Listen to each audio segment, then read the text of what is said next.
Hey there everyone, it's Aaron from Push Square. So yesterday, the first season of content for Battlefield 2042 launched, titled 0 Hour. This is something we've been waiting over 7 months for now since the launch of the game back in November last year.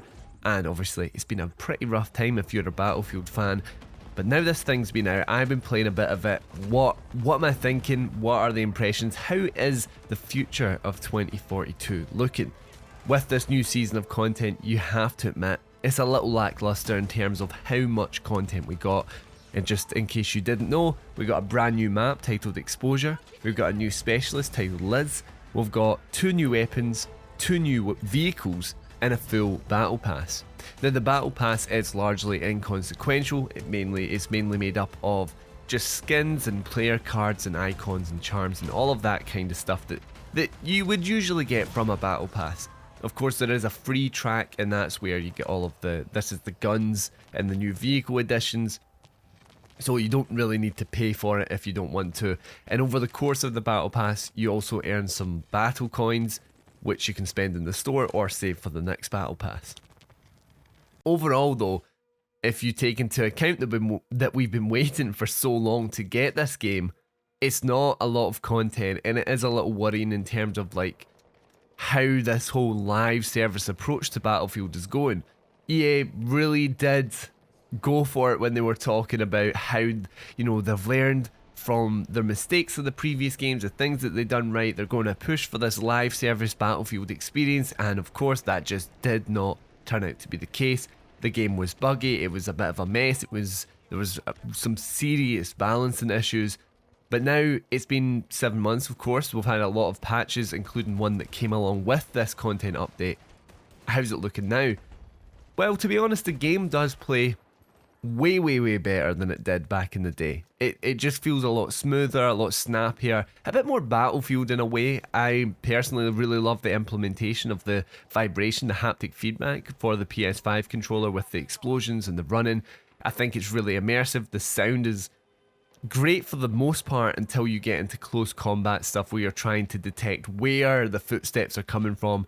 That gets really confusing in my opinion. The new map though, probably the best map they've done, to be honest. It's really good. You have different, obviously it's set in the Canadian Rockies, I believe. There's been a landslide that's opened a military base, and it's a lot more focused on the verticality. You have like obviously this giant cliff. You could be at the top where there's some bases, you know, points to capture at the top, some in the middle, some all the way at the bottom. This makes it an absolute delight to fly around as Sundance in the wingsuit. That's just amazing. I've had so much fun doing that kind of stuff, just dropping in players, going all the way around the map, making these big heroic last minute jumps off of cliffs and all of this sort of stuff. This map is fantastic, and to be honest, when I'm looking at how, you know, when you're in the moment-to-moment gameplay and you're sitting inside of a cliff and there's people, you know, fighting at you across the way with like a base that's been ripped open, people above, this is a bit more in line with that next-gen experience that you were expecting from 2042. However, I don't know if it's just my luck, but I've not seen any of the weather stuff, you know, the tornadoes or anything like that. I've not seen any of this stuff in this map, but it could just be my luck, I'm not sure. Let me know if you've experienced that at all. The new specialist, Liz, personally, not really a playstyle for me. She has like a remote control rocket launcher which you can steer, which is obviously really good for aerial, you know, the helicopters and the VTOLs, all of this sort of stuff, because there's a lot of, you know, the air vehicles, when you're good at them, they can absolutely destroy a team. I've played games where some guys just been alive the entire time, just like cleaning house, and this should help it a little bit. I tried it myself, pretty bad at it, as you can see. I'm missing the mark all the time. It does remind me a little bit of one of the old James Bond games me and my brother used to play, where you would control the rocket launcher going from a ski resort map. One end was a castle, the other end was like this resort. Can't remember the name of that one, but let me know if you do remember that one.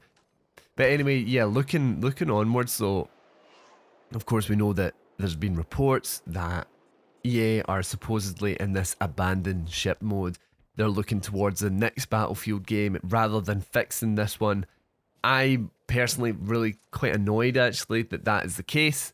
I think EA should have a duty to those that did pay for this game, those that picked it up and believed in it. I personally was like really excited for this game, despite a lot of the warning, the warning signals coming out just before its release.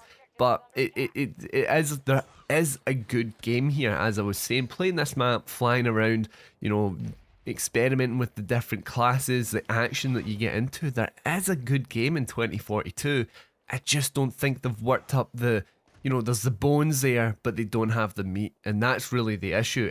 Even looking at the battle pass, I've played maybe a few hours at a push, and I'm already past level 10 on the battle pass, which, that's, if I really was playing this a lot, I'd be done in no time at all. Whereas you compare it to something like the Apex Legend Battle Pass, and you'll be playing that all season before you get anywhere near completing it. So I think even then, if we're looking at how long this content can keep going, is it going to be enough to hold people off for supposedly what is supposed to be 12 weeks, I believe it is? 12 weeks till Season 2, I'm not quite sure. But even moving ahead to Season 2, of course, they're taking a step back from this 128 player matches. A huge selling point for the next gen version of this game, just completely ignored. And of course, if that's not the only part, hazard zones being completely abandoned.